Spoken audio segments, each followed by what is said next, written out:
Bienvenue dans Être Soi, le podcast pour entreprendre et façonner sa vie. Je m'appelle Julie, je suis entrepreneure et podcasteuse et chaque lundi, je te propose des conseils et des interviews pour que ton business soit au service de ta vie.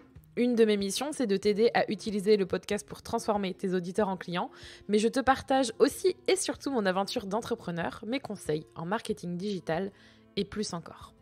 Pour ne manquer aucun épisode, abonne-toi sur ton application de podcast préférée pour avoir ta dose d'inspiration et de motivation chaque semaine. Et n'hésite pas à laisser un commentaire et mettre 5 étoiles sur Apple Podcast pour soutenir le podcast Être Soi. Quand on se lance et quand on lance son business, prendre soin de soi, prendre soin de sa santé mentale surtout, passe au second plan. On se dit, allez, je fonce, j'y vais, je donne tout, et puis de toute façon, on verra plus tard.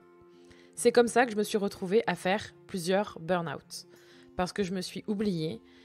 Tenir le coup, ok, mais finir au fond du trou et ne plus pouvoir avancer, plus jamais.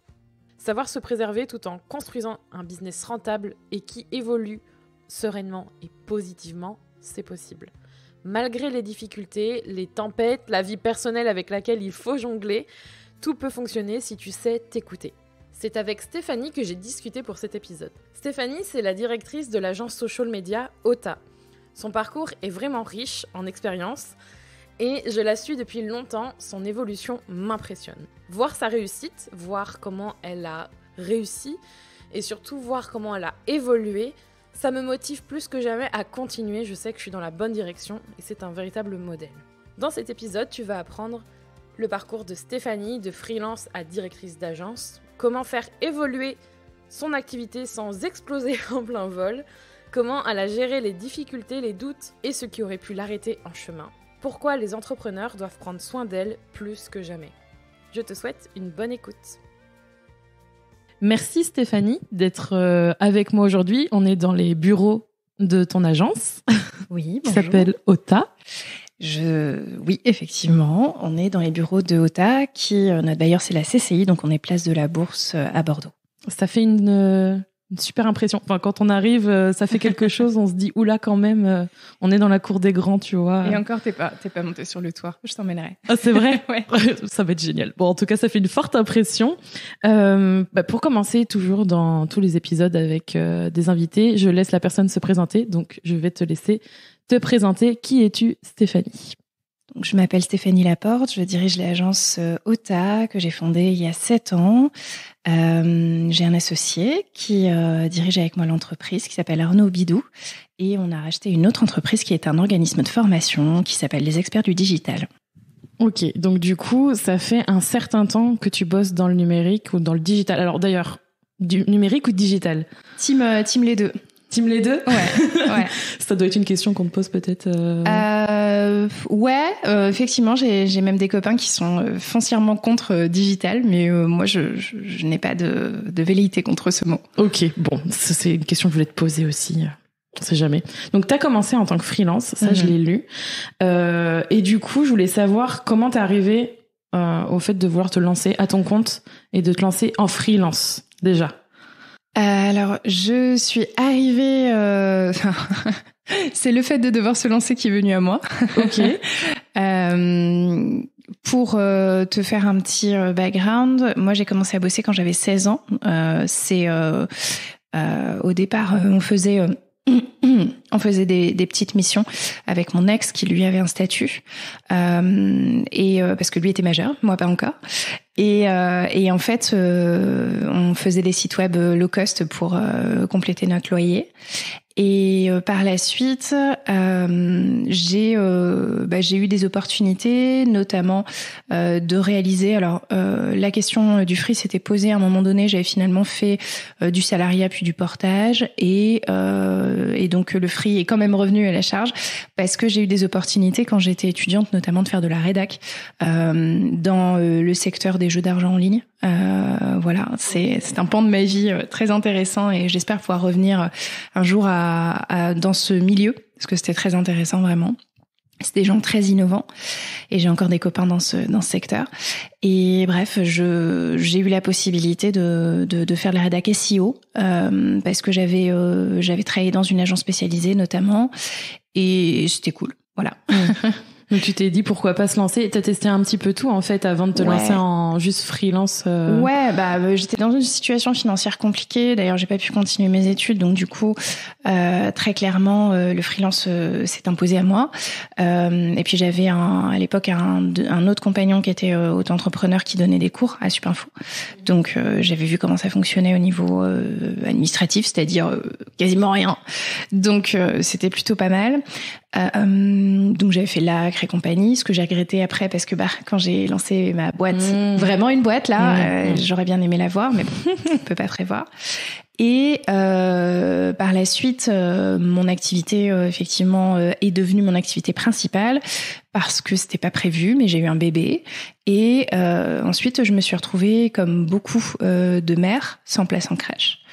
Et mon conjoint, moi je sortais d'un apprentissage chez IBM France et mon conjoint lui était en fin d'études en master en informatique et donc il fallait gagner un peu d'argent. Donc j'ai dû commencer à faire du free à la maison pour garder mon fils parce que j'avais pas de solution de garde en fait. Voilà. Donc en fait t'étais du début jusqu'à, on en parlera après, mais t'as été tout le temps dans cette hors de ta zone de confort, quoi, dans l'inconfort le plus total. Ouais, un peu, ouais. Parce que moi, de ce que tu me racontes, là, je me dis, bébé, plus ça t'impose à toi, plus... Ouais. Bon, après, tu peux faire des choix différents, mais bon, à ce moment-là, ça s'est fait comme ça. Et donc oui, j'aime bien être en dehors de ma zone de confort. Ça te permet d'aller plus loin que ce que tu serais allé naturellement.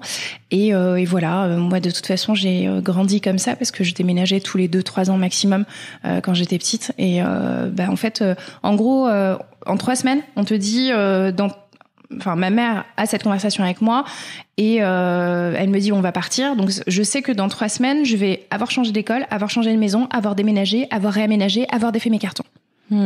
Donc oui, la zone de confort, de toute façon, je ne la connais pas. Et quelque part, je ne veux pas la connaître parce qu'elle m'ennuie.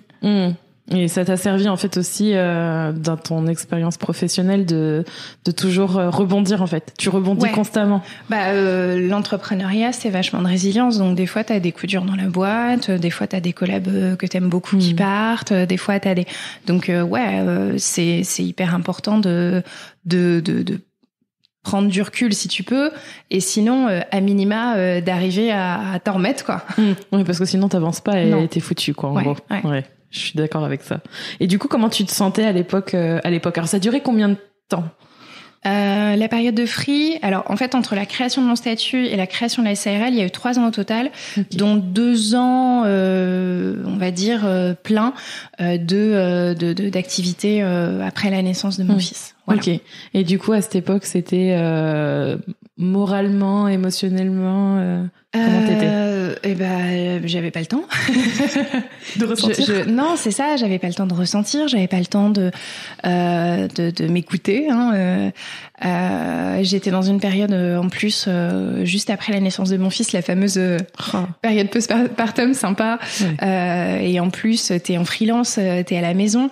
J'ai eu de la chance parce que j'ai des gens qui m'ont proposé des missions et qui me proposaient d'aller au bureau un jour par semaine. Donc le jeudi, ma maman venait pour garder mon fils parce qu'elle avait un jour off. Et donc j'étais délivrée de ma prison pendant. Enfin moi je l'ai vécu comme ça. C'est clairement pas le cas de tous les free. Voilà. Mais moi, j'ai vécu le fait d'être enfermée pendant cette période déjà, au début congé mat, et puis ensuite période de freelance non choisie à la maison, sans équipe, sans voir personne. Je l'ai mal vécu. Puis remettons dans le contexte, j'avais 22 ans, donc j'aimais bien sortir et faire des trucs. Et là, d'un seul coup, je pouvais pas. Je pouvais plus. Je faisais plus rien. Voilà, donc je l'ai vécu de façon contrainte et je l'ai vécu de façon occupée ensuite parce que progressivement j'ai eu beaucoup de missions et notamment des comptes très importants comme celui des Restos du Cœur en national à gérer solo, soir, week-end, jour férié, tout le temps parce qu'il y avait des flux tout le temps et en plus les gens sont dispo principalement quand toi tu ne travailles pas. Donc en fait tu travailles. Voilà. Donc les repas de famille avec le téléphone sur la table et tout. Ouais. Tu connais bien. Ouais. C'est vrai que c'est jeune et je compatis tellement. Enfin, moi, j'ai pas le même âge, mais je me reconnais. Et encore, moi, j'ai mon mari qui travaille avec moi. On a décidé de garder notre enfant qu'à aujourd'hui, quand on enregistre l'épisode, à 8 mois. Mais il y a quand même ce sentiment on se sent imposé un choix qu'on a en même temps choisi, en même temps on essaye de tout combiner, on essaye de tout faire en même temps. Et je pense que ça c'est difficile surtout quand on voit personne. Oui. Ça, c'est dur. Peut-être que ça aurait été différent si on avait été 2 à la maison. Peut-être aussi qu'on se serait voilà, un peu clashé. Je ne sais pas, mais oui, avoir toi-même toute la charge de la maison, plus en gros ne vivre que pour le moment où ton conjoint va rentrer le soir et faire vivre ton enfant dans ce moment-là, c'est à la fois bien et pas bien parce que du coup ça a créé une espèce d'attente permanente chez mon fils vis-à-vis de son père et moi je n'existais pas en fait. Comme j'étais là tout le temps, j'avais pas d'intérêt. Tu vois, j'étais un vieux jouet, quoi. Donc, je pense que ça a altéré ma relation avec mon fils. Et puis après, quand j'ai beaucoup d'activités, ça le restreignait dans ses mouvements, ça le restreignait même au sein de l'appartement. Donc, parce que moi, j'étais occupée, quoi. Donc, du coup, je le mettais dans le parc, donc forcément, ça a un impact, hein. Je crois qu'il n'y a pas de solution parfaite. Après, bon, il va bien, hein. Là, il va avoir 9 ans, donc, ça va, mais ouais, il n'y a pas de solution parfaite. Et du coup, ça c'est la période freelance, mais il y a aussi, tu l'as dit, quand même 3 ans, c'est pas très long, je trouve. T'as grandi. Enfin, j'ai le sentiment que t'as envie d'aller. C'est ça. De foncer. Le tout début, je crois que quand j'ai commencé à bosser, que j'avais mon fils et que je bossais pas plein de temps, je crois que donc après la naissance de mon fils, j'ai dû faire 14 000 euros dans l'année. Et puis après, la deuxième année, par contre, ça s'est très très vite accéléré. Rappelle, les anciens plafonds de Free, c'était 34 000 euros. Donc, du coup, il a fallu trouver des solutions. Je suis partie aux États-Unis chez un de mes meilleurs amis qui est développeur là-bas et qui en fait est l'ex-compagnon avec qui j'avais monté les premiers sites quand j'avais 16 ans, qui restait un pote, et on est allé un peu voir les boîtes, un peu voir la dynamique aux US, etc. à cette époque-là. Donc là, je remets en contexte, c'était en 2012. On parlait pas mal des startups, mais il n'y en avait pas encore énormément en France. Donc je suis allée voir pour m'inspirer, confirmer un truc, et puis aussi avoir du temps toute seule. Donc je suis partie 3 semaines en Californie, un petit peu plus de 3 semaines, pour voir, voilà, à Los Angeles, San Francisco, Mountain View, chez Google, et puis voilà, voir, m'imprégner du truc. Ouais. Donc c'était cool. Et donc quand je suis revenue, je me suis dit voilà, je vais monter une boîte. Ok, ça t'a vraiment donné l'impulsion de qu'est-ce qui t'a fait changer, enfin. Il y a eu un shift, il y a eu quelque chose entre le moment où t'es partie et quand t'es revenue. Qu'est-ce qui t'a décidé? Je pense que c'est tout simplement, tu sais, de voir des équipes, de voir des gens qui faisaient des trucs ensemble, de voir que clairement, même si je tâtonnais en créa et en Photoshop, même si j'étais à l'origine rédac, même si j'avais très tôt appris et que j'avais de bonnes bases en SEO, clairement je pouvais pas tout faire, qu'il fallait choisir mes combats aussi, donc du coup la recentrer uniquement sur du social media, et puis globalement voilà, je me sentais pas suffisante en réalité. Donc l'émission pour les agences avec lesquelles j'avais bossé et je bossais, c'était beaucoup de missions solo, très en silo, et c'était voilà du free, pas bête et méchant, mais disons du free avec des missions extrêmement cloisonnées, et t'avais pas de ressources internes. Souvent même, c'était l'époque où il y avait beaucoup d'agences qui se montaient, et c'était que des free en fait derrière. Les fameux millefeuilles agence freelance, voilà. Et donc moi j'aurais eu besoin d'aller plus loin en termes de créa, autre chose que de faire du Canva et des trucs. Donc Canva, c'est un outil qui permet de faire des montages photos sans connaître Photoshop, autre que de faire d'utiliser des images stock basiques et savoir juste copier-coller le logo dessus. Enfin moi, je pensais que mon métier valait mieux, valait plus, et donc j'avais envie d'aller plus loin en termes de créa, de contenu, et puis développer des nouvelles compétences. Notamment, j'avais eu des sollicitations sur le sujet des social ads, et j'étais pas encore au niveau, quoi. Donc en fait, ça a été quand t'as été là-bas, t'as vu que c'était possible et que même si t'avais pas forcément les ressources, elles existaient, et qu'il fallait en fait aller plus loin et que t'avais envie de plus de toute façon, et que, comme tu disais, mais je suis d'accord avec toi, hein, souvent on est très dans la restriction. Ouais, et puis qu'il fallait dégager du temps pour se former sur des trucs. C'était une époque où il y avait une énorme émergence, notamment de Pinterest, et mon pote Nick travaillait dans une boîte qui s'appelle Soul Society.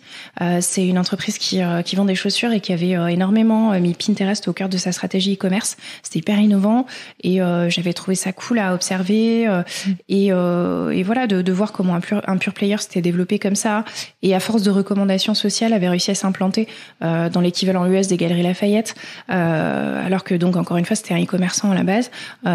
C'était quelque chose de très excitant, et je voyais le potentiel en fait au-delà, tu sais, de faire de la noto et de faire de l'animation, encore une fois bête et méchante, avec des news plus ou moins froides sur les réseaux sociaux, d'aller sur un potentiel de développement de chiffre d'affaires, de valorisation d'entreprise. Là, ça ouvrait de nouvelles portes aux social media, et pas uniquement pour les e-commerçants.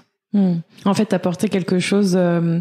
J'ai cette phrase en tête, ça tourne en boucle depuis quelques jours. C'est souvent les clients, ils savent pas ce qu'ils ne savent pas dont ils ont besoin. C'est-à-dire qu'en gros, c'est un peu cette idée que bah oui, c'est bien, ils viennent, ils achètent quelque chose, un freelance qui fait du social media, mais en fait, en tant qu'expert, toi, tu sais qu'il y a besoin de tellement plus. Oui, exactement. Et c'était cette façon-là aussi de grandir pour pouvoir leur apporter tellement plus pour qu'ils grandissent. En fait, c'est souvent les clients, ils viennent te voir, ils te disent bonjour, j'ai besoin d'une page Facebook, et en réalité, non, ils te disent même bonjour, on voudrait des fans Facebook, tu vois. Encore aujourd'hui. Ouais, grave. Pas à chaque fois, et pas forcément dans ces termes, mais au début, tu te dis, ok, bon, le client est raisonnable, il a compris que les fans, ça servait à rien, pour des raisons d'algorithme et tout ça, on peut plus les toucher gratuitement, donc il a compris. Eh bien, au bout de, je sais pas, 2 semaines, 3 semaines, 1 mois, le client te dit, ah oui, au fait, il faudrait lancer des campagnes de page like, donc d'acquisition de fans. Et là, tu te dis, non. Donc, pour revenir sur mon fil initial, en fait, le client, parfois, il a besoin même de la base, quoi. Il a besoin d'un site e-commerce, il a besoin de SEO, il a besoin de contenu, il a besoin d'une structure, en fait, solide au niveau e-commerce, il a besoin d'un tunnel performant, il a besoin d'1 million de trucs. Et après, on emmènera du trafic à partir des réseaux sociaux. Donc après, il aura besoin de trafic et non pas de fans, parce que les gens peuvent être fans, s'ils achètent pas sur son site, c'est cool. Mais ça sert à rien. C'est ça. En gros, inutile. Voilà, donc je pense qu'il faut réadresser le besoin. Après, je comprends aussi que chacun son métier, et que du coup c'est une nébuleuse pour beaucoup de gens, donc qui tâtonnent en se disant voilà, j'ai besoin de ça, et on m'a dit que j'avais besoin d'un site internet, mais est-ce que c'est pas mieux d'avoir une page Facebook? Du coup tu leur dis c'est pas la même chose. Voilà. Beaucoup d'éducation. Ouais, il y a de la pédagogie à avoir, parce qu'en plus, souvent, c'est des gens qui peuvent l'entendre, qui n'ont pas toujours été bien conseillés, entourés, ou alors, encore une fois, qui débutent totalement dans ce secteur-là. Nous, c'est pour ça que, avec mon associé, on fait des formations depuis longtemps. Moi, je fais ça depuis 8 ans. Ouais, j'ai commencé il y a 8 ans, et qu'on a racheté un organisme de formation. En fait, le client achète bien que ce qu'il comprend bien, quoi. Et je pense que l'époque des agences, donc là je fais plutôt référence aux agences soit comme généralistes, soit agences de pub, le temps où les agences avaient été omniscientes, omnipotentes, et où je m'occupe de tout, tu t'occupes de rien, ça n'existe plus. Il faut que le client il soit impliqué. Souvent, il semi-internalise, ou en tout cas, il fait des actions internes qui vont compléter ce qu'on fait. Et c'est très bien, c'est extrêmement important. Au contraire, c'est pas quelque chose auquel on est hostile. Et il doit pouvoir s'approprier les sujets pour apprécier notre travail et puis monter en compétences et aller plus loin dans la stratégie, parce que tu peux pas lui vendre un truc d'ingénierie extraordinaire si jamais il comprend pas l'étape 1, sinon il verra pas l'intérêt ni la valeur ajoutée. Totalement. Du coup, si on revient tu reviens de San Francisco et là tu te dis ok, je suis chez moi, je vais ouvrir une SARL. Alors j'imagine que tu te dis pas tout de suite waouh, ça sera une SARL, enfin j'en sais rien. Donc tu te dis ok, bah là il va falloir que je passe de moi toute seule à une agence. Enfin, il me faut une équipe, il me faut des ressources, il me faut plein de choses. Comment tu te sens et qu'est-ce que tu fais? Alors déjà, mon envie, mon intention initiale, c'était pas de monter une agence. J'avais pas la prétention de monter une agence. Okay. Donc pendant très longtemps, j'ai été très complexée vis-à-vis de ça. Puis finalement, quand on a été 7, 8, 10, j'ai fini par changer de posture. Mais pendant très longtemps, je disais qu'on était une cellule de conseil, mais qu'on n'avait pas la prétention d'être une agence. Avec des spécialistes, réseaux sociaux, graphisme, enfin créa, motion, etc., réputation, influence, mais qu'on n'était pas une agence. Et donc, parce que il y a des trucs pas très agréables aussi quand tu évoques agence. En gros, tu penses directement à des charrettes jusqu'à 22h et à un truc qui presse les gens. Et donc, c'était pas ce que je voulais.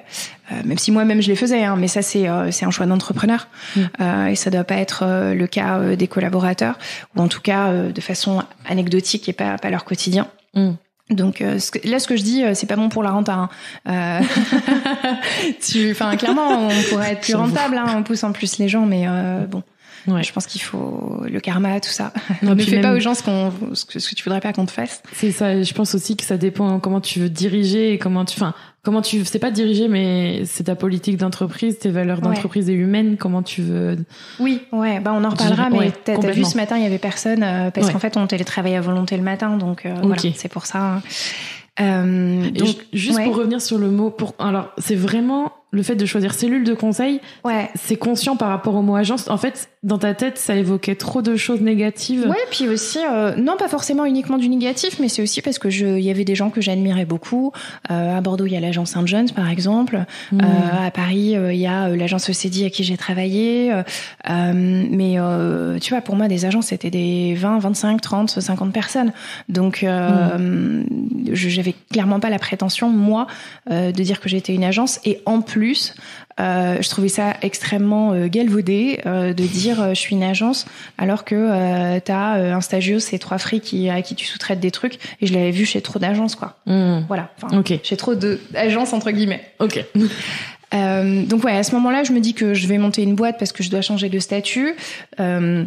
Je suis déjà consciente parce que je travaille déjà sur des marchés publics avec justement des agences notamment parisiennes qui me sous-traitent des choses, des missions très spécifiques, notamment sur le Grand Paris Express, qui est le super métro, le nouveau métro autour de Paris, qui était déjà dans les cartons à ce moment-là, et puis des missions pour le STIF et puis d'autres choses. J'avais répondu pour une agence dans laquelle j'ai failli m'associer aussi, qui s'appelait Ruban Communication, qui était spécialisée dans la com responsable. J'avais répondu à un appel d'offres pour le CNES aussi. Donc on a je savais aussi quel genre de papier il fallait, et je savais que une structure en EURL, par exemple, ça pouvait extrêmement faire peur à un marché public ou à un grand compte qui faisait un appel d'offres fermé, parce que URL, le risque repose sur une seule personne en fait. Et dans la tête des gens, c'est tout petit. Voilà. Donc, je voulais pas me fermer à ça. Donc, j'ai créé une SARL. J'ai demandé à mon conjoint, le père de mon fils, de prendre 10%. Ce qui, en fait, avec le recul, oui, j'aurais pu demander à ma mère ou à quelqu'un d'autre, mais en même temps, c'était logique, même s'il a fait un bel exit quand on a divorcé, c'était logique de lui donner ça dans la mesure où lui prenait des responsabilités avec notre fils et de la charge mentale et plein de choses. Et on avait mutualisé ses premiers revenus parce que j'avais pas un revenu suffisant en free, quoi. Donc finalement, ça avait du sens. Et donc j'ai choisi le statut SARL pour plein de choses parce que je voulais être TNS et pas avoir des charges énormes en tant que salarié dès le départ. Il y avait déjà un delta, hein. Tu passes tu passes de 24 à 46% de charge quand tu passes de free à TNS, donc déjà voilà, plus la partie libératoire de l'impôt sur le revenu qui disparaît. Et donc là, je me voyais pas passer à 80%, si tu veux. Je n'étais pas ambiancée. Le saut était un petit peu trop. Ouais. Le trou était béant devant. Ouais, parce que en fait, quand t'es free et que ça marche bien, en fait, ça tu t'y attends pas. Quand t'es free et que ça marche bien, tu gagnes bien ta vie, même si tu fais des heures et que si t'es stressé parce que si tu te casses la jambe, il y a que toi. Mais par contre, quand tu passes boîte, d'un seul coup, t'as plus de travail, t'as de l'administratif que t'avais pas avant, t'as plus de responsabilités et tu gagnes moins bien ta vie parce qu'en fait, oui, tu peux sortir des frais, tu peux acheter des billets de TGV, des machins, mais t'as déjà beaucoup plus de charges, notamment comptables et compagnie. Et aussi, tu as beaucoup plus de cotises, quoi. Donc, les premiers temps, tu te dis, ah ouais, c'est la carotte, en fait. Quel mauvais plan. J'aurais dû travailler moins pour gagner plus, en fait. C'est exactement. J'aurais dû rester à ma place. Donc, à ce moment-là, je me sens animée d'un truc. Je me dis, bon, bah voilà, faut que ça marche. Parce que j'ai pas le choix. Parce que j'ai eu des situations économiques très difficiles quand j'étais étudiante. J'étais interdit bancaire. Donc, du coup, j'avais pas envie de nouveau d'être dans la galère, quoi.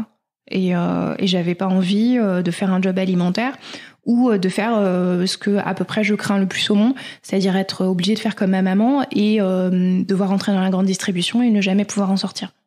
Ça, c'est ton pire cauchemar pro, perso? Enfin, les deux. C'est un mélange, hein. C'est absolument homogène, même des deux côtés, à la fois pro et perso. C'est vraiment, c'est des gens que je respecte beaucoup parce que c'est un métier très difficile. Mais moi, j'ai grandi dans l'ombre de la grande distribution. J'ai grandi dans l'absence aussi parentale parce que quand tu travailles dans la grande distribution, tu travailles aussi le samedi. T'implantes à 5 ou 6 heures le matin, ou même des fois t'implantes toute la nuit et t'enchaînes à 6 ou 7 heures. Et puis souvent tu fais des fermetures de magasins, donc selon quand le magasin ferme, c'est pratique pour les gens qui achètent, qui font leurs courses en sortant du boulot. C'est pas pratique pour les gens qui ont une famille. Donc voilà. Et puis il y a aussi des magasins qui sont ouverts le dimanche maintenant, parce que moi, je trouve que c'est un non-sens parce que c'est sur la base du volontariat, mais en réalité, quand t'es mère célibataire, par exemple, le volontariat, voilà, c'est juste que t'es dans la dèche, en fait. Voilà. Donc oui, c'est vraiment mon plus grand cauchemar de devoir prendre un job alimentaire et devenir chef de rayon ou chef de secteur en grande distri comme ma maman. Ouais. Mais en tout cas, de ce que j'entends, c'est que tous les choix que t'as fait. Vraiment, c'est sûr, t'es tout le temps hors de ta zone de confort. Ouais. Mais surtout, en fait, c'est toujours des choix qui te tirent vers le haut. En fait, presque, tu t'imposes quelque chose qui fasse en sorte que tu grandisses, tu continues et que ça te motive. Mais du coup, tu te sentais vraiment galvanisée, motivée, ou alors motivée, oui. Avec animé de quelque chose et le fait de ne pas avoir le choix, beaucoup plus en fait. J'ai pas le choix parce qu'en plus à ce moment-là j'ai un enfant, donc j'ai encore plus de charges et j'ai pas le droit de me planter en fait. Donc il y a d'autant plus de pression que j'ai pas le droit à l'erreur, je peux pas avoir de dette, je peux pas avoir de trucs parce que encore une fois j'ai été dans cette situation plus jeune et je veux pas l'être quoi.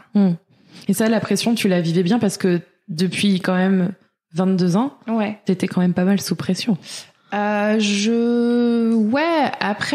je le vis bien dans le sens où, tu vois, mon métier, tu sais, je bosse pas dehors, je me lève pas à 5 heures du mat, même s'il y a des contraintes. Je travaille chez moi sur mon téléphone ou je travaille dans un coworking en centre-ville super cool. Enfin, tu vois, je pense qu'il faut remettre les choses en place aussi. On a des métiers qui sont confortables. J'ai un de mes meilleurs potes, son taf pendant longtemps, c'était pendant quelques temps, c'était monter des bureaux dans des immeubles en fin de construction, dans le froid.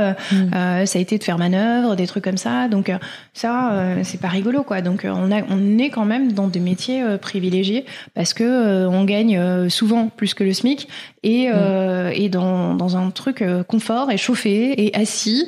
Donc je me dis que honnêtement la pénibilité elle est relative. Donc voilà, on a de la chance de faire ce métier-là. Je suis extrêmement reconnaissante de pouvoir le faire. Et oui, ça nécessite de travailler dur et de faire des sacrifices personnels. Mais globalement, j'ai du bol, quoi. Tu te sens chanceuse et comment dire, t'as de la gratitude pour ton... Ah, mais carrément, ouais. Complètement. Puis bon, j'ai rencontré plein de gens, j'ai pu faire plein de choses super, j'ai donné des conférences au Maroc, en Tunisie, en Algérie. Là bientôt, je vais aller donner une conférence en Martinique. J'ai donné des confs dans plein de villes cool, en France métropolitaine. Et puis j'ai pu faire plein de voyages, plein de trucs grâce à mon activité et aux revenus que j'en dégage, quoi. Donc ouais, j'ai du bol, carrément. Grâce à toi, grâce à ton travail. Parce qu'il faut quand même remettre l'église au milieu du village, comme la vieille expression. Je ne connaissais pas celle-là, elle est géniale. Je sais même pas si elle est adaptée à la situation. Ouais, mais grave. Mais en gros, on se parle depuis une trentaine de minutes, mais clairement, c'est ton travail. Donc c'est grâce à toi. C'est aussi grâce aux gens qui m'ont aidé, soutenu dans le truc, grâce au réseau, aux gens qui m'ont envoyé des missions, qui m'ont fait confiance. Je pense notamment au régional à Orange, qui a été un de mes premiers gros clients. Je pense à l'agence FB2C qui m'a fait travailler historiquement pour Truffaut, même avant que je lance l'agence. Et voilà, des gens comme ça, et des marques comme ça qui ont été très belles et qui ont fait que rapidement j'ai eu pas mal de refs. Et donc j'ai pu me développer par à la fois réseau bouche à oreille et accumulation de références. Qu'est-ce qui t'a particulièrement aidé dans cette transition pour passer de solo à je veux dire agence parce que on va y venir, mais à un moment donné ce sera l'agence. Twitter. En fait, Twitter, c'est le lieu où j'ai recruté, passé mes annonces de l'essentiel de mon équipe. J'ai rencontré mes meilleurs amis, souvent des entrepreneurs, des gens qui sont devenus des soutiens aussi, on soutient mutuellement parce que l'entrepreneuriat, c'est les montagnes russes émotionnelles. Et voilà, et j'ai rencontré mon fiancé aussi, donc du coup c'est un bel endroit. Donc ouais, c'est le fait de se tourner vers l'extérieur, et Twitter est un très bon canal pour faire ça. Et pourtant, c'est pas la réputation qu'il a, ce réseau social. Ouais, mais bon, moi je fais partie des vieux twittos. Je suis arrivée en 2009 et j'en ai retiré énormément de bonnes choses. Je pense que c'est une question de perception. Et d'usage aussi, peut-être. Ouais, absolument. Ouais, c'est une question d'usage. Moi, j'ai un usage semi-pro. C'est-à-dire que je vais faire beaucoup de blagues, dire beaucoup de conneries sur Twitter, utiliser beaucoup de gifs de loutre, mais c'est vrai, voilà. Je confirme. Je vais aussi retweeter des trucs très sérieux sur l'évolution du deep learning et sur donc c'est vraiment, mais c'est à l'image de ma personnalité en fait. Et donc pendant quelques années, je m'astreignais à faire vraiment très clean, très pro. Et puis en fait, je pense que déjà, faut pas que ce soit déceptif.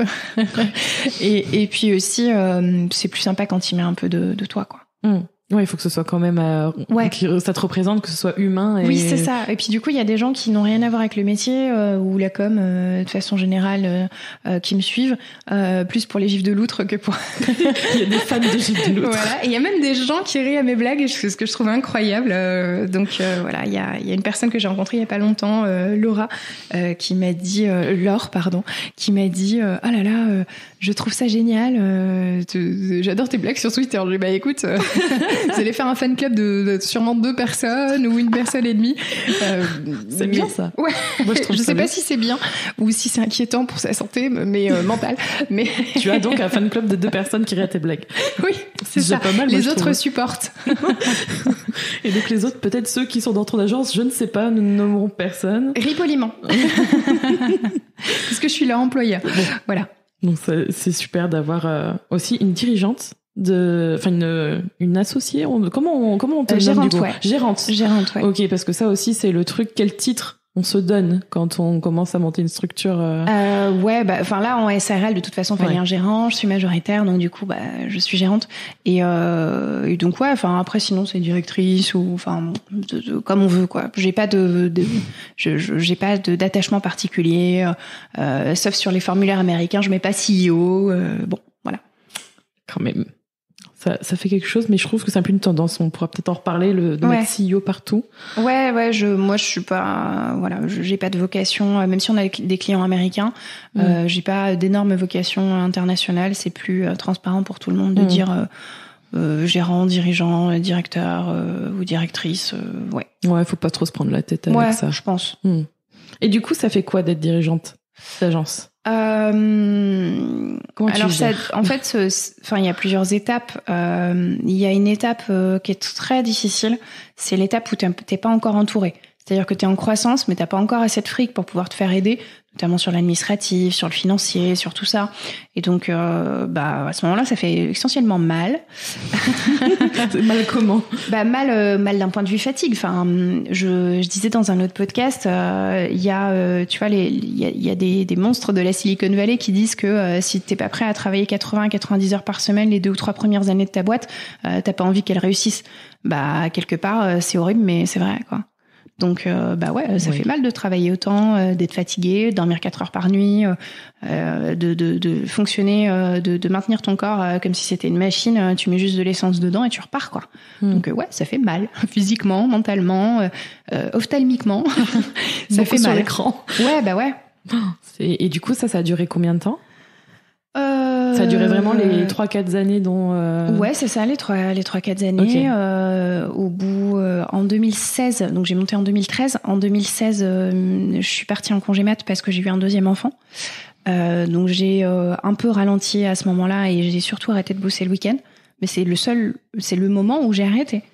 Pas avant. Un peu ralenti. J'aime bien le un peu ralenti. Ouais, parce que c'était quand même chaud, quoi. Puis c'était une période où on avait eu un petit creux en termes de business et j'avais commencé à embaucher des gens, donc en salarié. Donc un peu ralenti parce que tu peux pas t'arrêter en fait, parce que sinon ton truc tombe, quoi. Ça devait être hardcore. Ouais, et donc ce côté-là, tu vois, vraiment la partie solitude au-delà de la question du dirigeant, c'est surtout la solitude du gestionnaire. Te dire comment je vais faire avec toute la trésor dehors, comment je vais m'en sortir, j'ai tant de charges, là j'ai tant en prévisionnel. Enfin, c'est l'angoisse permanente en réalité. L'entrepreneuriat, c'est pas drôle. Donc c'est pour ça que je dissocie le freelance de l'entrepreneuriat au sens société, parce que c'est pas du tout les mêmes préoccupations. Quand t'es freelance, la plupart du temps, t'as potentiellement une famille, des charges, des chats à nourrir, mais tu t'as pas la pression financière et judiciaire possible liée à la charge mentale du gérant, quoi. Donc c'est encore autre chose. Donc du coup, t'as quand même t'es quand même forte, hein, parce que moi, là, tu vois, je suis encore en phase postpartum à gérer tout ce que tu peux dire aussi sur la gestion. Alors moi, on n'est que 2, mais il y a le côté personnel, le côté pro, le côté trésorerie d'or, etc. Mais toi, t'as vraiment enchaîné. T'y es allé, t'as un moral et un mental d'acier. Tu l'as construit ton mental parce que. Ouais. La vache. Enfin, moi, je m'imagine la situation, je me dis, ça devait être quand même. En fait. Faut tenir. Ouais, t'as pas le choix, et puis tu deviens une machine, quoi. Une machine. Par exemple, là, mon conjoint, là, on sort d'un an et quelques de relation à distance parce qu'il habitait à Lille. Il vient juste de déménager à Bordeaux, mais il est encore fréquemment en déplacement. Il est entrepreneur aussi. Forcément, ça facilite les choses et le dialogue. Mais des fois, quand je lui réponds pas en messagerie instantanée, il me dit pardon, t'es en mode machine, je te laisse tranquille. Donc c'est pas, donc c'est vraiment une blague. Ouais, c'est un vrai truc, ouais. Okay. T'es obligé, en fait, ce qui peut être chiant pour plein de choses et notamment pour la vie sociale. Mais en fait, quand t'as 54 trucs à faire rentrer dans une journée et qu'en plus, moi, depuis peu de temps, depuis 1 an et quelques, je suis séparée puis divorcée. En fait, il y a 1 an et demi, j'ai commencé la garde alternée. Donc, en fait, 1 semaine sur 2, il faut que ta journée, elle sienne. Et ça, c'était un truc inédit et exceptionnel parce qu'avant, c'était mon conjoint qui s'occupait d'aller chercher les enfants et les emmener et les ramener. Et là, il faut condenser ta journée, il faut les emmener. Et à l'heure où il faut se barrer pour les ramener, il faut que t'aies fini, quoi. Parce qu'en plus, après, comme tu les gères solo, que tu fais la bouffe, les bains, les devoirs, etc., une fois que t'as rempli ton lave-vaisselle et qu'il est 22h, t'es explosé. Ouais, t'as juste pas envie de retourner faire une autre journée de travail. Je le faisais avant. Mais alors peut-être qu'à 30 ans tu fais moins de trucs qu'à 22 et que t'as moins d'énergie. Mais ouais. Avant je faisais ça. Je rentrais avant que mon fils se couche, même si c'était mon conjoint qui le ramenait à la maison et qui gérait la plupart des trucs. Je gérais tout ou partie du repas, sur la fin non. Et après je m'y remettais une fois que mon fils était couché quoi. Mais aujourd'hui, je sais pas si je serais capable de le refaire sur la longue durée. Parce que honnêtement, la WC me guetterait, quoi. Vraiment. Tu as trop puisé dans ton capital machine. Ouais, c'est ça. Donc il faut que je sois focus. Il y a plein de choses à faire rentrer. En plus, ce qui est chiant dans ton boulot de dirigeant, c'est qu'il y a plein de ton taf qui est invisible. Donc pour le staff, t'es en fait juste pas là, ou t'es pas dans la prod. Du coup, tu fais rien, ou en tout cas, ça peut paraître. Et en réalité, tu gères plein de micro-problèmes, micro-sollicitations. Et puis, du coup, quand t'as entre 15 et 20 personnes qui te sollicitent pour des trucs, des validations, des choses comme ça, c'est forcément lourd. Après, nous, maintenant, on a des responsables de production et responsables de pôle qui sont là pour faire du middle management, qui nous préservent avec mon associé beaucoup de ces sollicitations quotidiennes, qui les prennent à leur compte. Et donc, la charge mentale est beaucoup mieux répartie, mais grâce au fait que on soit arrivé au stade suffisant de monter une équipe. Et du coup, c'est la même chose sur la partie financière et gestion. C'est-à-dire que maintenant, j'ai un DAF à temps partagé, un directeur financier. J'ai depuis en fait l'année où j'ai eu ma fille, j'ai une personne qui à temps partagé aussi avec d'autres potes entrepreneurs qui fait l'administratif au sens tu vois saisie comptable, scan de justificatifs, annotation, etc. Ça c'est un soulagement énorme et sans eux, enfin je serais au fond du sac parce que je serais épuisée quoi. C'est impossible de tout gérer. Et puis surtout tu peux pas faire du développement d'entreprise quand t'es et ça je le dis beaucoup à des copines entrepreneurs ces temps-ci qui sont au stade juste avant où elles ont pas encore trop de fric, elles peuvent pas investir, elles ont pas beaucoup de staff, elles peuvent pas tellement déléguer et puis surtout elles se disent que ça se délègue pas parce que sinon elles ont plus leur place de dirigeant. Et en fait il faut préserver ton temps de cerveau quand t'es entrepreneur et en fait si t'as plus de temps pour diriger, faire de la projection, faire de la stratégie, des choses comme ça, tu deviens exécutant et ta boîte tu l'as subie. Donc t'es obligé. Et c'est la même chose, ça je le dis à mon conjoint. On est sur des métiers qui sont mentalement prenants, forcément. On réfléchit quoi. Et donc on peut pas être productif tout le temps. Et moi j'ai fait le deuil de ça et de se dire, en fait, tu peux pas avoir le même rythme qu'un salarié. Parce que t'as des responsabilités hors du taf, hors du temps heure ouvrable, t'as de la pression mentale hors de ce temps-là, tu dois faire de la veille, tu dois faire un certain nombre de choses, et donc tu ne peux pas pendant les heures ouvrables être tout le temps à fond. Donc si ça va pas, fais une sieste en fait. Va dormir. ouais, c'est ça, parce qu'en fait des fois tu vas mettre 4 ou 5 heures à faire un truc qui aurait pris 1 heure. Et c'est complètement stupide de mettre 4 fois le temps. Faut mieux que tu te reposes en vrai. Totalement. Et puis ça, c'est le truc qu'on voit... je pense qu'on apprend au fil de l'eau et qu'on s'en rend compte avec l'expérience. Ouais, puis à force de se cramer aussi. C'est la machine qui le dit. Ouais, à force de se cramer la santé, en fait. Là, j'ai eu des soucis de santé... qui peuvent être liés à mon travail et donc aussi ça t'oblige à prendre du recul, à relativiser et à te dire si je meurs demain, est-ce que je me dirais que j'ai pas assez travaillé? La réponse est non. C'est très bien. Non mais c'est trop bien de dire ça. Parce que je pense qu'il y en a beaucoup qui se posent même pas la question. D'ailleurs, il y a un truc dont je voulais parler parce que je pense que c'est bien l'objet de ton podcast. Moi, au début, quand j'étais freelance, je culpabilisais de prendre du temps libre. Et donc par exemple j'allais au ciné et je me disais putain là je pourrais facturer 2 heures.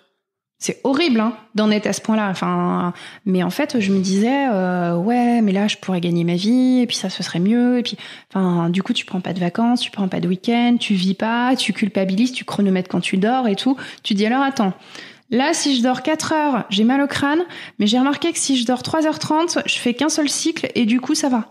Enfin, là, ouais. C'était des vraies questions que tu t'es posées. Waouh.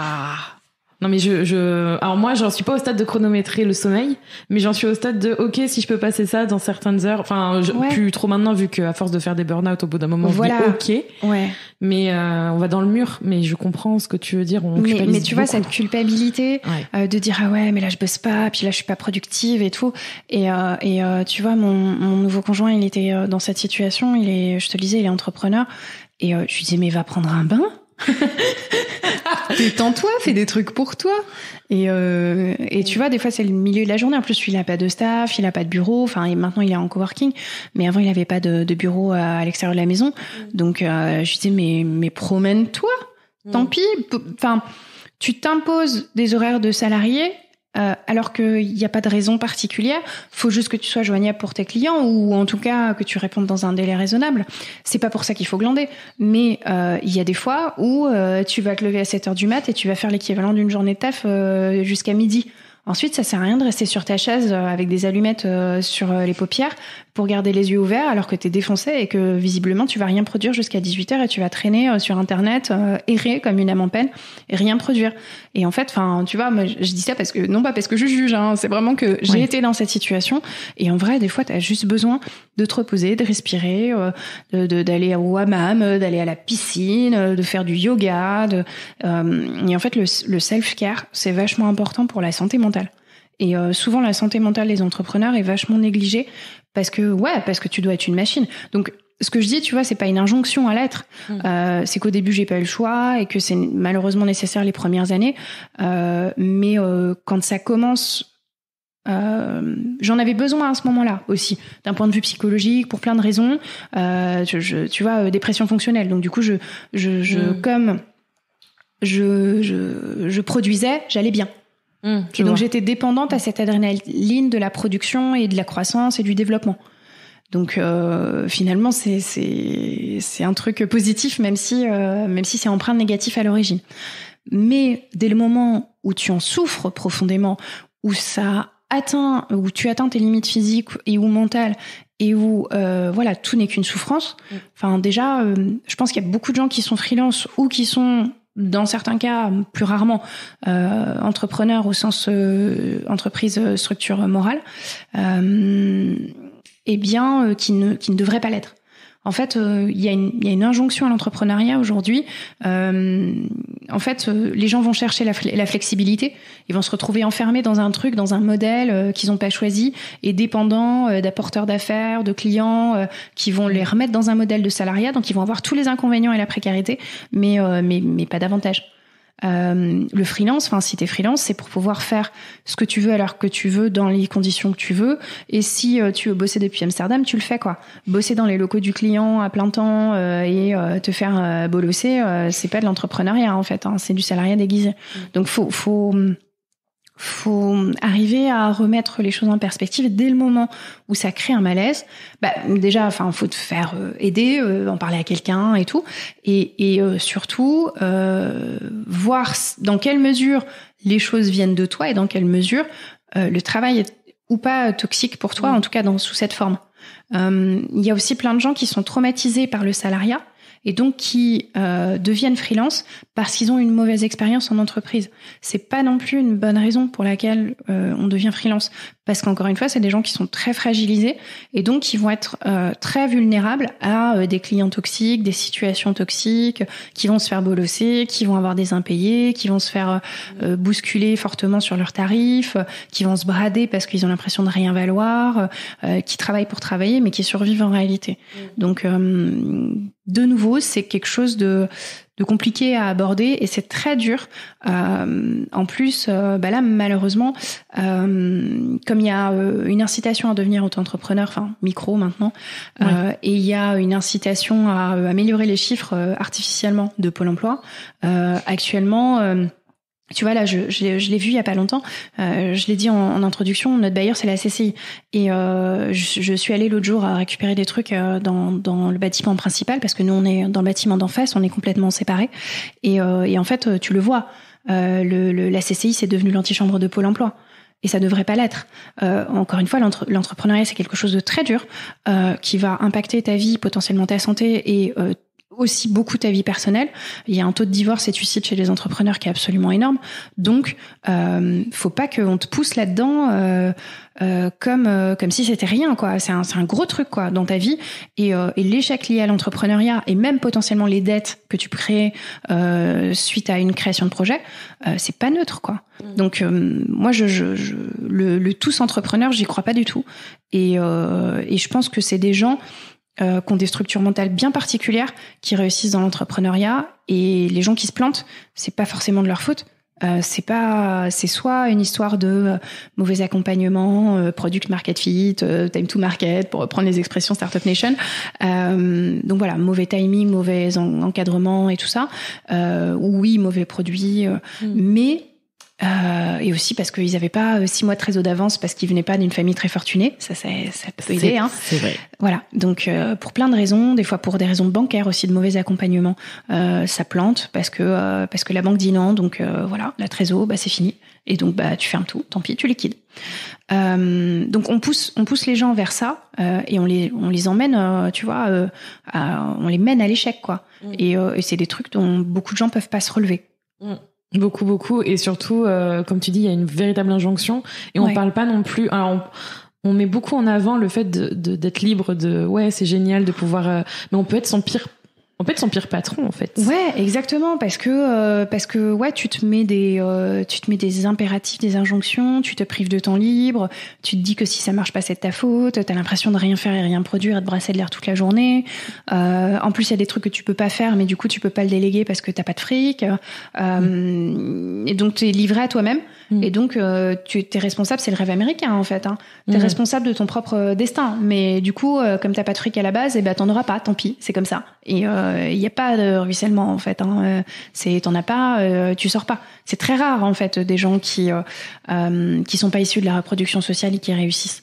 Des gens qui n'ont pas des parents soit eux-mêmes entrepreneurs, soit cadres sup ou des professions supérieures, et qui arrivent à percer, parce qu'en fait il y a quand même une énorme histoire de réseau. Et même dans le milieu des startups, c'est beaucoup de gens qui ont la capacité d'avoir de la love money. Quand tes parents ils sont au RSA, ou quand t'as une mère célibataire qui travaille dans un supermarché, elle est où ta love money? Elle est pas là, hein. Il y en a personne pour t'en donner. Il faut compter que sur toi. C'est ça. Ils t'aiment bien, mais ils donnent pas de money. C'est un truc que je dis régulièrement. Donc, ils t'aiment bien, mais ouais, j'avoue. Tu vois, ils te love. Ils te love, la money, tu vas la chercher ailleurs. C'est toi qui vas la chercher, en fait. Bah oui. Du coup, là, on vous a tous mis en dépression. Vous êtes en PLS sur le côté de votre... Si vous êtes en voiture, ne foncez pas dans un mur, s'il vous plaît. Non, mais voilà. Au contraire, le but, c'était d'être déculpabilisant. Parce qu'il y a plein d'entrepreneurs qui sont en difficulté. C'est un truc dont on parle pas, dont on parle peu. Moi, j'en ai eu des difficultés. Peut-être que j'en aurai de nouveau à l'avenir. Je ne sais pas. Mais la résilience, ça s'apprend. Et en fait, quand ta boîte elle dure plus de 3 ans, déjà t'es miraculé, quoi. Donc c'est vrai. Pourquoi on dit ça d'après toi, par expérience? Pourquoi ces fameux 3 ans? Parce que déjà t'as la phase du burn-out, parce que les stats sont un peu minorés aussi, parce qu'il y a des gens qui sont en accompagnement Pôle emploi un certain temps, puis qui après vivent avec un revenu très maigre et qui finalement doivent retrouver un job alimentaire. Parce que c'est aussi un seuil critique de confirmation d'activité, pour plein de raisons. Et moi, clairement, au bout de 3 ans, c'est une année où j'étais en difficulté et je me suis payé 4 ou 5 000 balles dans toute l'année, tu vois. Donc, dans l'année. Donc, je gagnais moins qu'un stagiaire. Et pourtant, j'avais des salariés déjà et des responsabilités. Mais en tant que gérant, j'ai pris la dette, quoi. Et j'ai pris la dette. J'ai fait en sorte que le bilan soit bon. Et donc, comment tu fais pour que ton bilan il soit bon? Et tu minores les charges. Et c'est quoi les charges? Et c'est notamment ça. Voilà. Ouais. Et puis il y a des années où on a fait un bon exercice ou relativement bon. Et du coup, j'ai laissé ma rémunération. Je me la suis pas versée. Donc, elle était cotisée. Mais donc, c'est ce qu'on appelle le compte courant d'associé. Donc, j'avais plusieurs dizaines de milliers d'euros qui étaient à moi, mais qui étaient dans la boîte. Donc, j'avais du fric, mais j'avais pas de fric. Ça, c'est un truc qu'il faut comprendre aussi quand on a une société, et ça fait drôle. Ouais, c'est ça. Bah, en fait, c'est vraiment apprendre la gérance, quoi, la gestion. Donc ça aussi, c'est un truc différent du freelance, parce que là, tu dois laisser du fric dans une structure qui n'est pas toi, même si toi-même tu peux en avoir besoin. C'est ça, ça fait mal. On est là, non. Ouais. C'est ailleurs. Et ça, on l'apprend pas à l'école. Tout ça là. Enfin, ça, on non, apprend pourtant, tu nulle part. vois, j'ai fait, moi, j'ai fait un bac qu'on appelle aujourd'hui STMG, c'est qui était STT à l'époque, gestion marketing, c'est un bac techno. Par choix, on voulait que j'aille en L. Moi, j'avais très envie de faire du commerce, de la gestion, du marketing. Donc, j'ai fait ça, même si tout le monde me disait que non, et que je pourrais jamais faire d'études après, et blabla. Et après, j'ai fait une école de com, après, j'ai fait une licence, après, j'ai fait une école de commerce, et ensuite des formations e-learning. J'ai appris, tu vois, j'ai fait de la gestion, j'ai fait du market, j'ai fait de la finance, j'ai fait des trucs comme ça. Et ouais, ça c'est de l'expérience terrain. On te dit pas, tu seras fauché comme les blés. Et mais il faudra quand même, tu vois, en soirée, aller rencontrer les clients en truc de networking et faire comme si tout allait bien et comme si ta CB était pas bloquée, tu vois. Donc c'est pas parce que la boîte a du fric que toi t'en as. Et pendant un certain temps, il y a ce moment de friction, donc faut pouvoir tenir, quoi. Moi j'ai tenu parce que au bout d'un moment quand même, mon ex-mari il a fini ses études et donc le père de mes enfants, et il a pu combler quand il y avait des trous et que j'aurais clairement pas pu payer un loyer, quoi. Donc je m'en suis sortie aussi pour ça. Faut savoir bien s'entourer et trouver les bonnes personnes pro-perso pour avancer. Ouais. Donc, il y a pas. Si t'es seul, honnêtement, c'est compliqué. Si t'es seul, que t'as pas d'argent d'avance et que t'as personne pour t'héberger, même pas un garage chez ta mère pour atterrir le jour où tu peux plus payer ton loyer, bah ouais, c'est chaud. Et c'était quoi le plus difficile justement avec cette période agence? Le truc du pic du difficile. Bah c'est ça. C'est surtout la dépendance. C'est des fois le manque de soutien.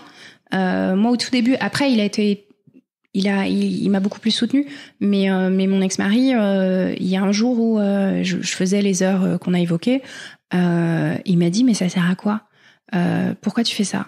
Et là c'est dur, tu vois, quand la personne avec qui tu es perd la foi en ce que tu fais, et il me dit franchement si tu fais la moyenne horaire, tu gagnes moins que la personne qui vient nous aider pour le ménage. Et du coup ça sert à quoi qu'on la paye, en fait, tu pourrais le faire. Ouais, là, en fait, là, t'as envie de le griffer. Tu veux le scotcher au mur. C'est ça. Tu veux le défoncer. Je lui en ai voulu pendant longtemps. Je comprends son raisonnement, mais c'est quelque chose de froid et c'est pas un truc à dire. Ouais. En fait, surtout dans une période où t'as besoin de tout, sauf de ça, ce genre de choses. Ouais. Non, puis même, enfin, de la part de ma famille, j'ai eu des encouragements très distants, tu vois. De temps en temps, quand il y a eu un article de presse et tout ça, ils m'ont dit oui, c'est bien. Mais j'ai jamais eu de discours franc à base de c'est super. Donc, sauf mon père qui est revenu dans ma vie un peu plus tardivement et qui est plutôt encourageant sur pas mal de choses. Mais sinon, j'ai même ma grand-mère qui m'a élevé une partie de mon enfance et qui m'a dit mais t'avais une bonne place chez IBM, pourquoi t'es partie et tout. Enfin, tu sais, ça te fait encore plus culpabiliser, hein. Ouais. En tout cas, moi, je te le dis, t'as raison d'être fière de toi. C'est gentil. C'est la vérité, c'est la pure vérité. Du coup, on va passer à un stade un petit peu plus optimiste. Oui. Parce que, alors, ne vous tuez pas, s'il vous plaît. Continuez à écouter jusqu'au bout. Lâchez ce rasoir. Lâchez le volant. Non. Oui, sauf si vous conduisez, pardon. Non, ne lâchez pas le volant, justement. Non, on va éviter. Dénouez-moi cette corde, je vous en supplie. Non, j'évoque tout ça, encore une fois, parce qu'il y a des moyens de s'en sortir en étant assez entouré et surtout en côtoyant d'autres entrepreneurs, parce que les gens qui sont autour de vous, qui partagent votre vie et qui sont pas entrepreneurs, ils peuvent dire des trucs maladroits et sans le comprendre. Et j'ai un de mes très bons amis qui est entrepreneur. L'autre jour, sa femme, qui est pas du tout dans le métier, lui a dit bah au pire ça coulera, tu remonteras autre chose. C'est le pire truc à lui dire, c'est affreux. Je suis de tout cœur avec toi. Voilà, donc du coup après il lui en voulait, en plus il était encore plus mal parce que du coup il s'est dit qu'elle pensait que ça allait couler et tout. Enfin, faut pas dire ça aux gens. Un peu d'empathie s'il vous plaît. Ouais, mais c'est difficile. Tu peux pas te rendre compte quand t'es pas dedans. Et effectivement, quand t'as du recul, tu peux avoir une analyse froide en disant bah c'est bon, t'as déjà réussi à monter une boîte, tu feras autre chose. En fait, c'est j'ai foi en toi, tu seras capable de rebondir, mais c'est pas formulé comme ça. Et tu peux pas mettre ce scénario-là dans la tête de l'entrepreneur. Et puis il l'entend pas comme ça sur le moment où tu le dis. Non. Enfin moi je comprends, c'est la fin du monde, toi, ouais, tu vois. C'est ça. Et toi, t'es là, mais c'est bon, si ça crame, tu bois. Ouais, c'est ça. Ouais, tu liquides, écoute. Easy peasy. Pas vraiment, non. Ouais, Donc, non. du coup, un de tes conseils, ce serait de s'entourer des personnes qui sont capables de comprendre. Ouais, c'est ça. Donc, alors il y a des associations. L'autre jour, j'ai eu une discussion sur Twitter. Il y a des gens qui m'ont parlé de l'association. Je crois que c'est 60 000 rebonds, un truc comme ça. Okay. Et puis localement, il va y avoir pas mal d'initiatives. Je pense que ouais, il y a des assos, mais aussi au-delà des associations, il y a des trucs très perso que t'as pas forcément envie de dire en groupe et tout. Et donc ça, moi j'ai trouvé un espace de parole sur Twitter. Et j'ai trouvé notamment mon DAF comme ça quand j'avais des problèmes de trésor et qu'il a réglé. Et mais ouais, faut avoir des copains, des amis proches, entrepreneurs, avec qui tu peux partager ta souffrance en fait, et avec qui tu peux dire ok, on est dans le même bateau, là ça va, et du coup on est dithyrambique, et dans 2 secondes ça ira pas, mais faut pas qu'on soit au fond du sable quoi. Parce que tu peux pas vivre sur ces montagnes russes là, émotionnellement c'est trop dur. Donc ça te permet de te distancier aussi et de voir que il y a plein de gens à qui ça arrive, il y a du bon, du négatif, des problèmes qui apparaissent au fur et à mesure aussi, des trucs que tu soupçonnais pas au départ, et des déceptions et des problèmes au niveau RH, des trucs que t'avais pas du tout anticipé, où tu te sens stupide de pas l'avoir fait, et finalement t'as des copains qui ont fait les mêmes conneries, ou alors qui te préviennent avant, ou même dans l'idéal, et donc tu te sens moins bête, et surtout tu fais moins d'erreurs. Oui, et est-ce que tu dirais justement que avec ce groupe de personnes ce groupe d'entraide, ouais. moi je le vis comme ça, mais souvent quand toi t'es vraiment, je veux pas dire plus bactère, mais genre ça va vraiment pas, ouais. L'autre il est dans sa meilleure vie quoi, genre mais ça va aller. Souvent j'ai l'impression que c'est un peu chacun son tour. Il y a des périodes, il y a des périodes où on est tous en PLS plus ou moins. Il y a des périodes où ça va bien, puis en fait voilà, c'est nos boîtes évoluent en même temps. Il y en a pour qui c'est plus dur que d'autres, mais tu t'apprends aussi quand t'es entrepreneur toi-même. Tu vas pas exploser ta joie au visage de quelqu'un, faire exploser ta joie au visage de quelqu'un qui est au fond du trou quoi. Donc tu sais donner les bonnes nouvelles de façon neutre, et surtout évoquer, et ça c'est le plus important, les moments où ça allait pas et où tu t'es relevé pour montrer à l'autre qu'on survit quoi. Mais de la même manière que dans d'autres sujets, tu vois. Là, en ce moment, j'ai plein de copines qui divorcent ou qui sont divorcées, qui sont en garde alternée, qui tout ça. Donc, c'est la même chose. Parce que quand tu vois ton ou ta pote qui est au fond du trou, qui est seule, qui te dit que je vais jamais retrouver quelqu'un et de toute façon, je suis horrible, et puis voilà. Et ça, c'est pareil. C'est la même forme de soutien quand j'ai des copines qui sont en dépression postpartum. C'est la même chose. Donc faut savoir te mettre dans les baskets de l'autre, et je pense que trouver des entrepreneurs, encore une fois, c'est important, de la même manière que tu vas te tourner vers d'autres personnes qui ont eu des bébés quand tu as eu un souci après la naissance de ton enfant. Du coup, c'est le moment conseil pour les mamans. Ouais. Maman entrepreneur, justement. Est-ce que tu peux nous en donner un? Je me sens particulièrement concernée. Ouais. Mais il y en a sûrement beaucoup d'autres. Avec ton expérience, quel est le conseil que tu aurais aimé avoir, toi? Je sais pas si... Ou que tu donnerais? Je pense que faut que tu fasses le deuil d'être parfaite. Faut que tu fasses le deuil d'être là tout le temps.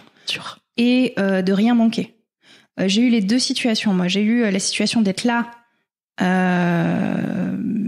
même si j'étais pas mentalement disponible. Ouais. En tout cas, pas sur la fin. J'ai eu l'expérience où j'étais là avec mon fils à la maison, et j'ai eu l'expérience où j'ai droppé ma fille à 10 semaines à la crèche. Ouais. Donc tu peux pas, en fait. Tu peux pas faire les choses parfaitement, tu peux pas ne rien manquer, c'est pas possible en fait. Et même chez des mamans qui sont au foyer, il y a des trucs, il peut se passer des trucs dans la vie de tes enfants qui font où tu te dis putain, je suis nulle. J'ai trop merdé quoi. Et en vrai, ça arrive à tout le monde.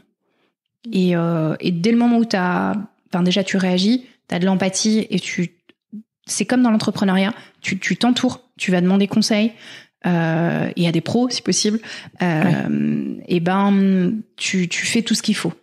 Le truc, c'est qu'il faut juste réagir. Et quand ça va pas dans ta vie perso, j'ai des amies qui sont dans des situations où voilà, elles restent avec leur mari pour des raisons économiques ou voilà, et parfois elles sont dans des situations de détresse morale ou de danger physique. Ça arrive aussi. Il faut pas rester. Et le fait de rester ou juste t'es pas bien avec la personne avec qui t'es, mais tu restes pour tes enfants, ça faut pas le faire. C'est pas l'exemple et c'est pas ce que tu voudrais. Et le jour où ta fille est avec un homme ou une femme d'ailleurs, tu veux pas qu'elle reste avec cette personne pour décorer quoi. Par principe, tu voudrais pas. Donc pourquoi tu te fais ça et pourquoi tu lui montres ça?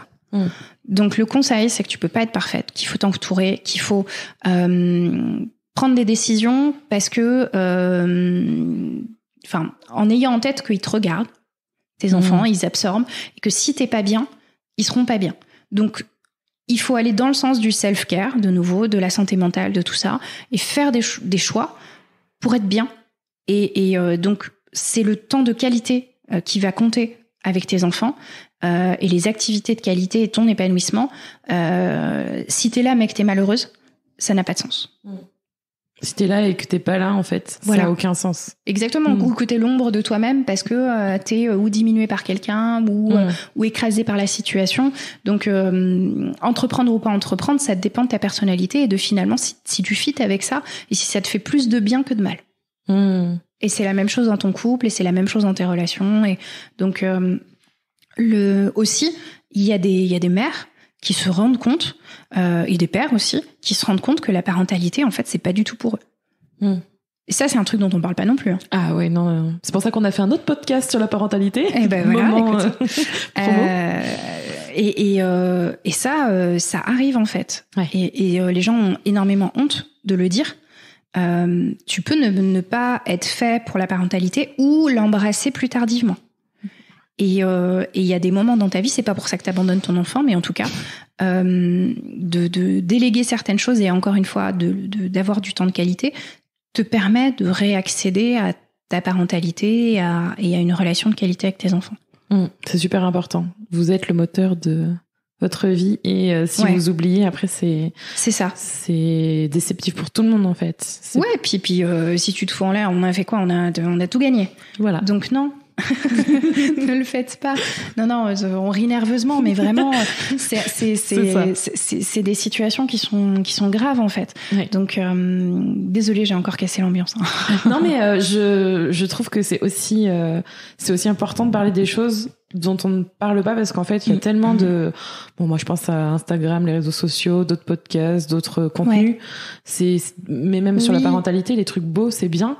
Ouais. Mais c'est une partie. Ouais, le je vais bien, tout va bien, c'est très culpabilisant pour les gens. Et quand ça va pas. Ouais, quand ça va pas, mais il y a plein de gens pour qui ça va pas et ça peut être momentané, ça peut être profond, ça peut être. Mais on a tous eu des moments où ça allait pas. Mais il faut voir le bout du tunnel et surtout faut de nouveau pouvoir se dire, il y a plein de gens qui sont dans ma situation et ils ont survécu et ils vont bien et ils peuvent aller bien. Et c'est pas grave, et c'est pas de ma faute. C'est pas une fin en soi, et la preuve en est que toi, justement, avec notamment tous ces difficultés ou ces moments difficiles, t'as ce recul et tu t'en sers aussi pour avancer et pour continuer. Oui, c'est encore de la résilience, quoi. Quand t'es mère et quand t'es entrepreneur, t'es obligé d'être résilient ou résiliente parce que tu vas avoir des moments difficiles, parce que voilà, il y a plein d'imprévus et donc t'es obligé d'être hyper forte ou fort pour les pères qu'on oublie souvent. T'es obligé de prendre le truc quoi dans la tronche, de pas t'écrouler et de continuer. Et je le disais à une copine entrepreneur hier, je lui disais en fait t'es géo du Club Med, tu dois continuer à sourire même si ça va pas. Purée, c'est une super métaphore. Bah ouais. C'est trop ça. Tu sais, tout le monde est super en dépression, il pleut dehors et tout, et toi tu tapes des mains, tu fais allez, c'est parti, on fait la chenille, et t'es obligé, et que ce soit à l'école, à la maison ou au bureau. Petit lapsus parce qu'à l'école, parce que je donne des cours aussi, donc du coup il y a des fois où mes étudiants sont hyper déprimés, du coup faut pas, et j'ai du Club Med, tu mets toute ton énergie en fait pour cheer up les gens, et c'est dur. Et est-ce que t'as un truc qui te fait vraiment du bien, qui te permet justement d'être ce personnage tout le temps, parce que c'est bien de puiser son énergie, mais il faut quand même pouvoir remplir le seau. Donc, comment tu fais pour remplir ton seau? Parce que sinon c'est un peu compliqué de. Bah avant je remplissais pas, enfin j'allais puiser dans les nappes phréatiques, hein, je faisais de la fracturation profonde. Un peu dur quoi.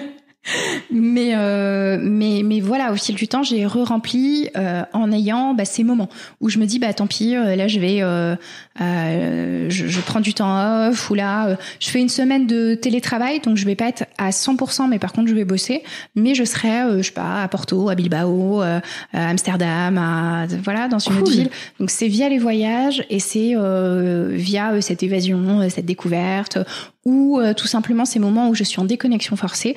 Donc la piscine, c'est un très bon endroit, le hammam, c'est un très bon endroit, parce que le ciné, il y a des brouillards mais tu captes, et t'as quand même ton écran, et t'as quand même la pression. Donc ouais, moi je suis une grande adepte des piscines, des spas, des jacuzzis, des machins. C'est pas forcément des trucs très chers, on pense toujours que c'est cher, mais c'est pas énormément cher, et par rapport à un ciné, c'est pas forcément abusé maintenant.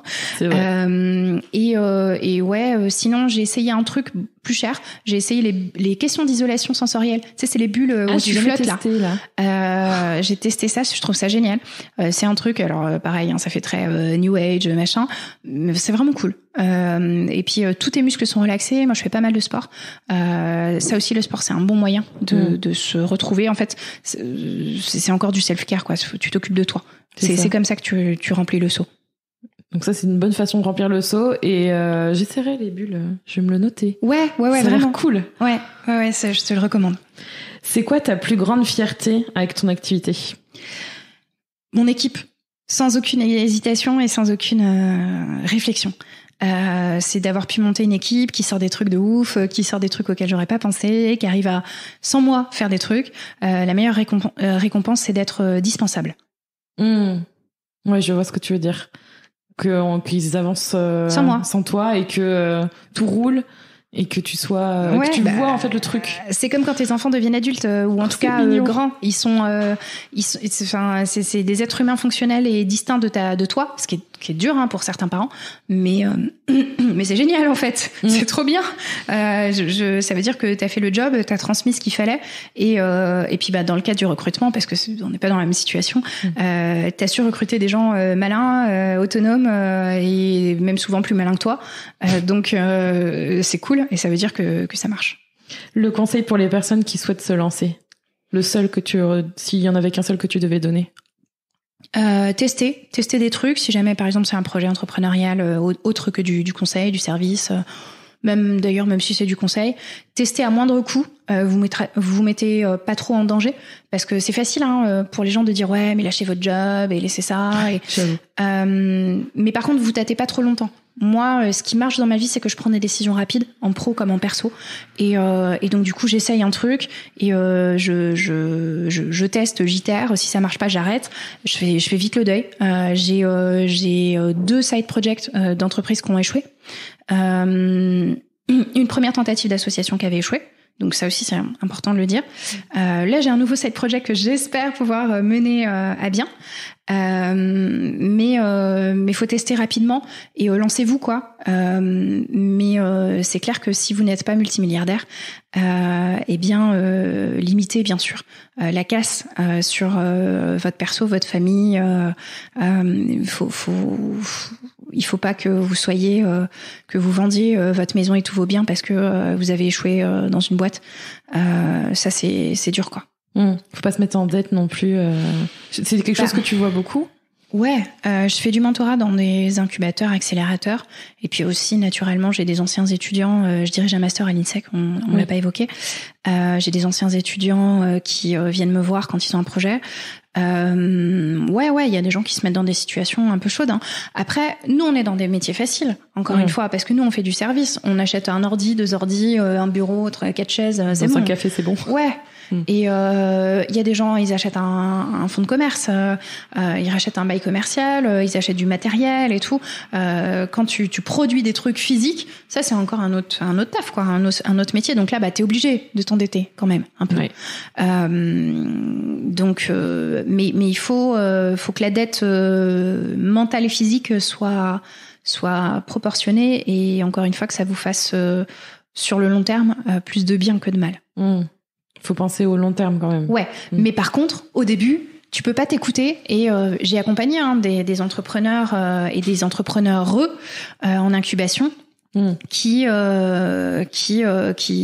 faisaient 30 ou 35 heures par semaine et qui s'étonnaient du non-progrès de leur entreprise. Ah oui. Et malheureusement, il y a pas de secret. Non, faut bosser. Faut bosser là. Et plus que ça. Est-ce que tu as un conseil à donner? Alors, vu que c'est ton cœur de métier, on arrive sur les derniers conseils. La chose qu'il faut arrêter de faire sur les réseaux sociaux, notamment quand on est entrepreneur, le truc que tu vois qui t'agace et que tu as envie de dire, mais arrêtez de faire ça. Juste le je vais bien, tout va bien, tu vois. Uniquement exposer ses réussites et ne pas culpabiliser les autres. Parce que, encore une fois, il y a trop de gens qui sont en difficulté et ce serait mentir que de prétendre que tu n'en as jamais eu. Ou alors, énorme moule, quoi. Vraiment. Trop de chance. Il y en a un sur je sais pas combien, et encore, je suis même pas sûre. Ouais, on a tous eu des difficultés, même des gens qui ont démarré avec des fonds, même des. Enfin, t'as forcément des déceptions, donc faut le dire. Et tu dis même nous les premiers dans certains cas, tu vois, on dit quand on gagne une compète, on dit rarement quand on en perd, mais on le dit de temps en temps. Donc c'est la même chose. Je pense que faut être un peu plus authentique. Le fake it till you make it est très dommageable à beaucoup de gens. C'est un peu la vieille tendance qu'il faut tuer dans l'œuf. Enfin, tuer tout court, pas tuer dans l'œuf, mais arrêter. Je pense qu'il y a une forme de retour des choses à un moment donné. Ça te rattrape. Même si tu camoufles le truc, ça te rattrape. Donc, il faut pas mentir aux gens, et ni aux clients, ni aux partenaires, et leur dire que tout est toujours allé bien. Là, nous, on est dans une phase où ça va bien, faut le dire aussi. Mais, et dans une phase où on a stabilisé une situation qui est bonne. Mais on a eu des moments durs. Et donc, il faut dire aux autres boîtes que ça arrive et qu'on s'en sort. Et que vous n'êtes pas seul. Ouais. Ça peut aider. La question que je pose à toutes mes invitées jusqu'ici pour l'instant, c'est quoi pour toi être soi? Alors, être soi, c'est... je sais même plus comment ça s'appelle. Ah oui, voilà, je marrais un peu, tu vois, sur tous les trucs New Age qu'on appelle, tu vois, genre pleine conscience, tout ça. Donc sans aller dans ces trucs-là, parce qu'en vrai, j'y connais rien. Mais être soi, c'est s'écouter. Et être capable, oui, de modeler son corps et son esprit, d'en faire des outils, mais aussi de savoir en prendre soin. Voilà, donc prendre soin de son esprit dans nos métiers particulièrement, je pense que c'est important. Merci Stéphanie, franchement une bonne conversation. Toi qui, je crois que sur Twitter tu rigolais des podcasts méga longs ou je ne sais pas, il y avait un running gag là-dessus, on est à 1h15. Donc je parle trop. Je suis désolée. Non, tu vois, je sais que beaucoup vont apprécier de t'écouter. J'espère. Et ça m'a fait super plaisir de parler avec toi. Je suis ravie. Et où est-ce qu'on peut te retrouver justement, parce que tu parles de Twitter, mais sur les réseaux sociaux ou ailleurs, comment on peut faire pour te retrouver? Sur Twitter et sur Instagram essentiellement, parce que j'ai pas énormément de temps pour les autres. C'est plus anecdotique sur LinkedIn et Facebook. Donc STHAZ, STEASHAZ, Twitter et Insta. On mettra ça dans les notes de description de cet épisode évidemment. Et merci beaucoup. Merci à toi. Et bonne journée. Merci, à bientôt. Merci d'avoir écouté cet épisode d'Être Soi. Tu peux retrouver les notes de cet épisode ainsi que tous les épisodes d'Être Soi sur juliekinoko.fr. Pour soutenir le podcast, je t'invite à noter, commenter et partager le podcast Être Soi sur ton application de podcast préférée comme Apple Podcasts par exemple. Ton soutien est important pour permettre à d'autres personnes de mettre leur business au service de leur vie. On se retrouve pour un prochain épisode très bientôt. En attendant, prends soin de toi.